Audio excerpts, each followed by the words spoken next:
receive a lot of emails every day from people who have acquired these old Mercedes diesels. I think people really like these cars because they're easy to work on, they're very safe, and they tend to be very reliable if they've been taken care of. I put both my sons in old Mercedes 240Ds, and that's what they started driving in, folks. And recently, Kai and I are seeing new owners come into the fold, and they email us and say, hey, I just got this old 240D, or I just got this old 300D turbo.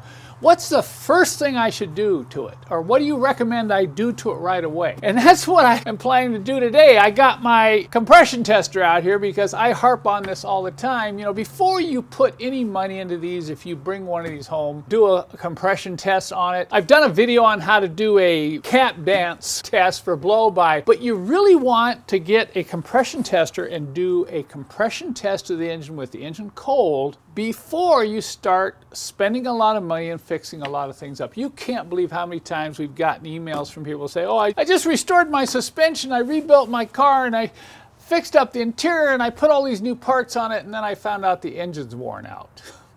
And I don't want that to happen to you, because the engine right now in these old diesels is probably the most important thing, and right behind that is the transmission. Because if the engine and transmission are bad, they're getting very expensive to overhaul and almost impossible to find in good use condition. So what I want to do in this series of videos with this car here is kind of go through a number of things that you can do right away when you get these cars. You've probably seen a previous video where I already changed the air filter. Normally I don't change the air filter the very first thing, but this was so bad I had to change it. I just had to change it.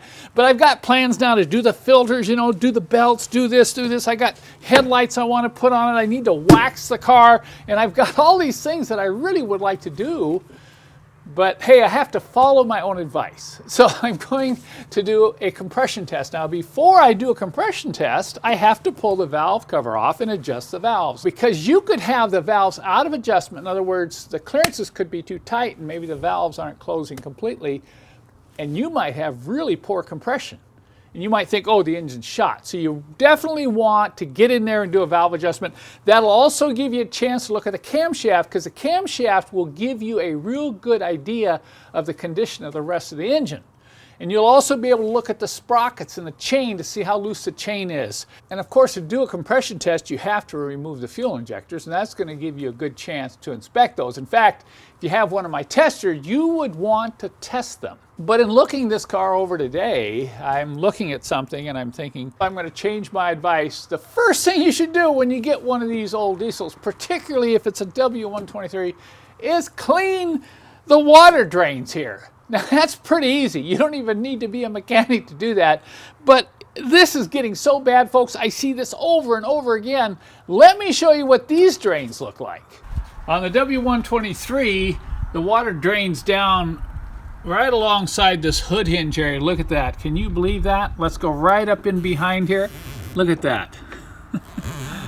You think that's been cleaned out recently? Now all that water will stay in that well and it will eventually seize the hood hinge, and I've seen these break. So this has got to be cleaned up right away, folks, and then we have to lubricate that hinge. If you look down in here, you also have another drain right there, and when that gets plugged up, the firewall will rust out and you'll have water leaking into the cabin.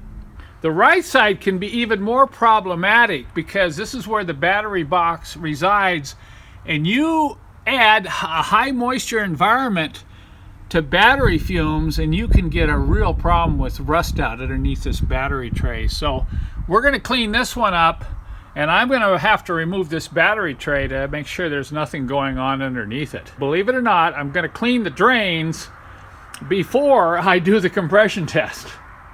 And why is that so important? Because this car is sitting outside right now and it's predicted to rain very heavily tonight.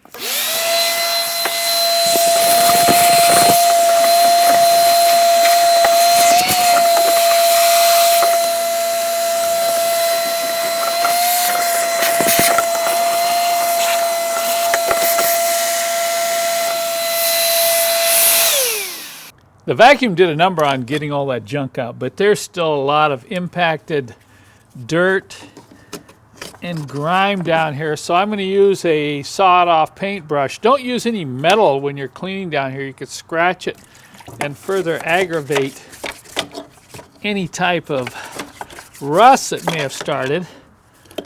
Okay.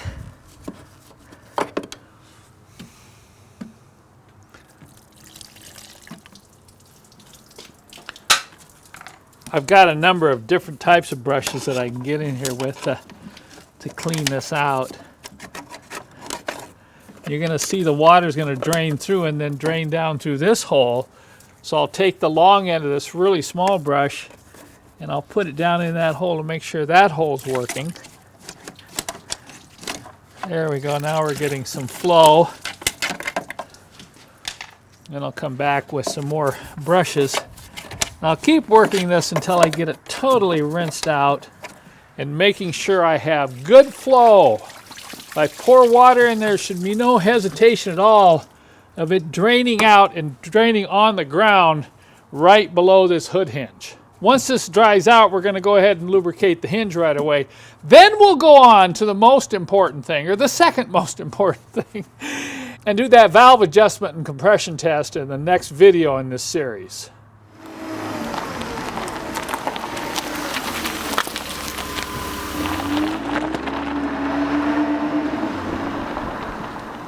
After I rinse it out, I want to show you that this one fared pretty well.